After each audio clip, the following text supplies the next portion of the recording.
In 1957, Cadillac built a car more expensive than a Rolls-Royce, with a stainless steel roof, suicide doors, and a built-in perfume dispenser. And Cadillac lost money on every single one. $13,074. In 1957, that price tag was not just a headline, it was a thunderclap. Cadillac's Eldorado Brougham landed in showrooms costing more than a Rolls-Royce Silver Cloud and a few $100s above the average American house. Real estate ads in the Detroit Free Press listed 3-bedroom brick homes for $12,500, sometimes less. Yet here was a car built not for the masses, but for moguls, movie stars, and anyone who wanted to park their status right at the curb. Only 400 of these ultra-luxury beasts would ever roll out in that debut year. Each one was hand-assembled by Cadillac's most skilled craftsmen inside a hidden studio at the Fleetwood plant on Clark Avenue. No assembly line rush, no shortcuts, just a slow, methodical ballet of artisans polishing stainless steel roofs, sewing tufted leather, and wiring up gadgets that most Americans had not even dreamed of. To put that $13,074 sticker in perspective, it is about $140,000 in today's dollars. The Brougham was not just expensive, it was a financial dare.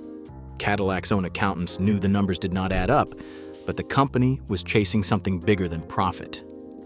This was a rolling experiment in American luxury, a statement that Detroit could outdo Europe at its own game.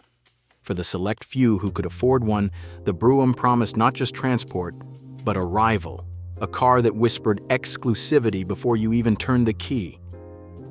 From the very first glance, the Eldorado Brougham didn't just step away from Detroit tradition, it turned its back on it.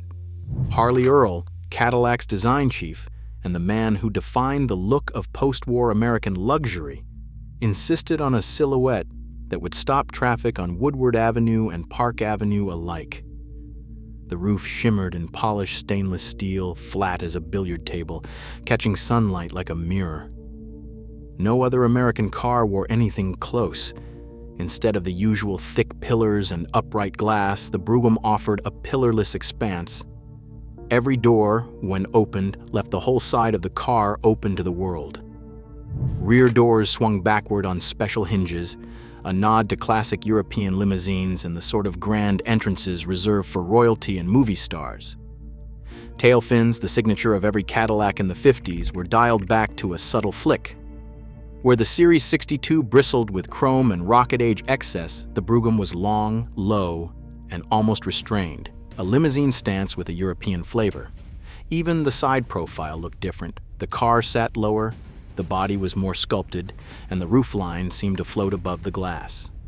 Every detail suggested a future that was just out of reach. The door handles, flush and chrome-plated, invited a gentle touch. The trim, carefully limited, let the shape do the talking. This wasn't just another Cadillac. It was a rolling concept car, a luxury experiment that somehow escaped into production. And with the exterior making such a statement, the stage was set for what waited inside. A cabin packed with gadgets and indulgences that Detroit's rivals could only dream about. Beneath that shimmering stainless roof, Cadillac hid a secret weapon: air suspension. In 1957, no other American car even came close.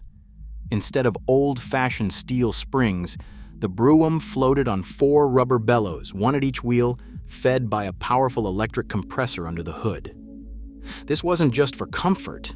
The system could actually raise or lower the whole car at the touch of a dash-mounted selector. Headed for a night out downtown, set it low and glide in with a limousine stance. Loading up luggage or passengers, the Brougham's sensors detected the extra weight and quietly pumped up the bellows, keeping the ride height perfectly level, no matter how many fur coats or golf bags you tossed in the trunk. The dashboard featured a mode selector that let the driver choose between ride heights, a party trick that wowed anyone lucky enough to get a demonstration. Underneath, a network of valves and sensors worked together, opening and closing to add or release air as needed. The result was a car that seemed to hover, gliding over potholes and a rough pavement with a softness American drivers had never experienced. The architecture of this system was pure bravado. Cadillac's engineers, led by Harold Rebicki, bet big on technology that had barely left the test lab. The air springs, supplied by Continental, were reinforced with steel mesh and sized to support over 1,000 pounds each. The compressor, built by Bendix, delivered enough power to adjust the car's stance in seconds. For a brief, shining moment, the Eldorado Brougham delivered a ride smoother and more futuristic than anything else on the road. It was a technological leap, a promise that American luxury would never settle for ordinary steel. Inside the Eldorado Brougham, luxury wasn't just a promise. It was a parade of surprises. The moment you slid onto the deep leather seats, you found yourself surrounded by gadgets that sounded like science fiction in 1907. Cadillac's designers wanted every touch point to feel like a perk reserved for the wants and for the 1%. Take the memory seat. With a flick of a chrome switch, the car could recall your favorite driving position, then glide the seat right back to where you liked it. No other American car would offer that trick for years. The trunk didn't need a key or a muscle-bound valet. A dash-mounted button popped it open by electric solenoid, making luggage drop-offs a hands-free affair. Even the glove box had its own party piece, a magnetic latch that snapped shut with a satisfying click, holding tight until you released it with a gentle tug. The magnet was a novelty, a tiny detail that set the Brougham apart from every other Cadillac. But the real showstopper was a touch of Paris in the back seat. Each Brougham came with a Lanvin perfume atomizer, tucked discreetly into the rear deck. A press of the button sent a mist of French fragrance wafting through the cabin. Cadillac's way of saying that even the air you breathed should feel exclusive. Champagne tumblers, a cigarette case, and a vanity kit with a comb and mirror completed the package. Every surface, every switch, every amenity was a conversation starter. For the craftsman at the Fleetwood studio, assembling these features wasn't just work, it was a point of pride. Miriam Alvarez, who stitched the tufted leather seats by hand, called the Brougham a rolling jewel box. Frank McAllister, the man behind the flawless stainless roof, remembered testing each gadget before a car left the line. In their hands, the Brougham's cabin became a stage for American imagination, part luxury lounge, part laboratory. The result was a car so loaded with marvels, it seemed determined to outdo itself with every new trick. Out on real roads, the Brougham's futuristic air suspension started showing its flaws almost immediately. Owners reported cars sagging overnight, with one corner drooping like a flat tire. Field Service Bulletin number 5701 spelled out the problem. Tiny leaks in the valve seals let air escape, forcing the compressor to run non-stop just to keep the car level. But the compressor itself was not built for marathon duty. When it burned out, the Brougham would squat low and stay there, stranded by its own ambition. Mechanics in Detroit and Beverly Hills swapped war stories about chasing leaks from one airbag to the next, only to have a height sensor go haywire or a valve stick open. Cadillac's engineers tried fixes, including new O-rings, recalibrated sensors, and a string of service bulletins, but the troubles kept coming. By 1959, about a quarter of Broughams had been converted to old-fashioned coil springs, just to keep them on the road. Each time a car came back for repairs, the costs piled up. Cadillac's accountants calculated a loss of $2,800 for every Brougham sold, a financial bleed that no amount of glamour could hide. For many in the service bays, the Brougham became a lesson. Sometimes the future arrives before it's ready.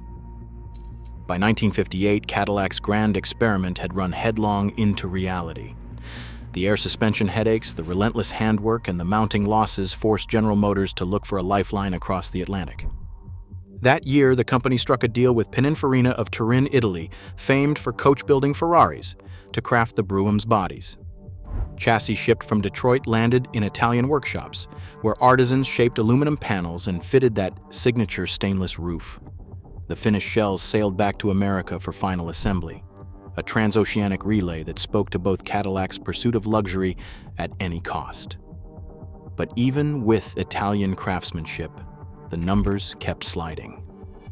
Fewer than 305 Pininfarina-bodied Broughams reached buyers in 1958. The losses deepened, and by 1960, Cadillac quietly retired the Brougham name, leaving behind a trail of unsold dreams and red ink. Yet time has a way of polishing even the most troubled legends. Today, a well-kept Brougham can hammer for anywhere between $150,000 and $250,000 at auction. Sometimes more if the original air suspension and Lanvin atomizer survive. As one collector quipped, owning a Brougham is like keeping a pet tiger.